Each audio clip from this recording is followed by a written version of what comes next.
Assalamualaikum warahmatullahi wabarakatuh.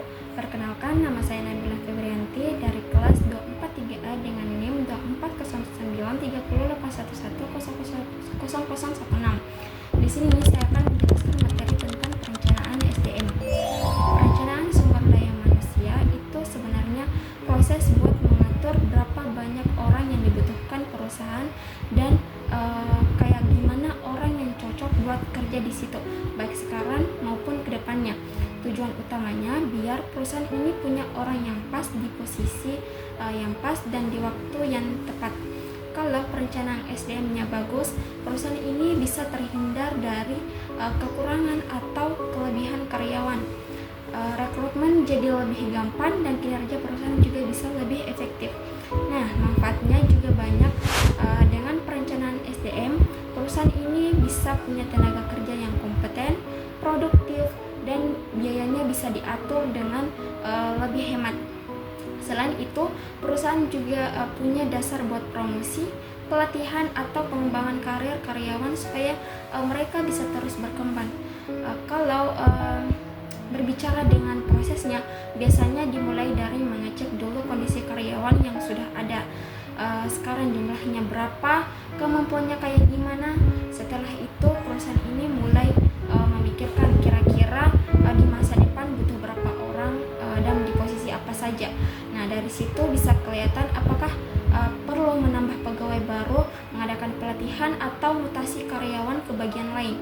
Nah, hasilnya nanti bisa dijadikan rencana tindakan biar langkah-langkahnya jelas.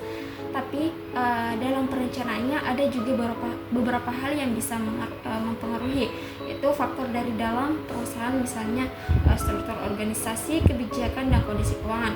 Sedangkan faktor dari luarnya bisa kayak kondisi ekonomi, perkembangan teknologi, sampai persaingan tenaga kerja.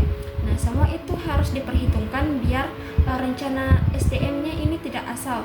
Terus dalam perencanaan SDM juga ada 3 hal yang penting yang harus diidentifikasi, yaitu pekerjaan SDM yang ada dan kekuatan keuangan perusahaan. Nah, identifikasi pekerjaan itu buat tahu jenis pekerjaan apa saja yang dibutuhkan dan kualifikasi kayak gimana yang pas.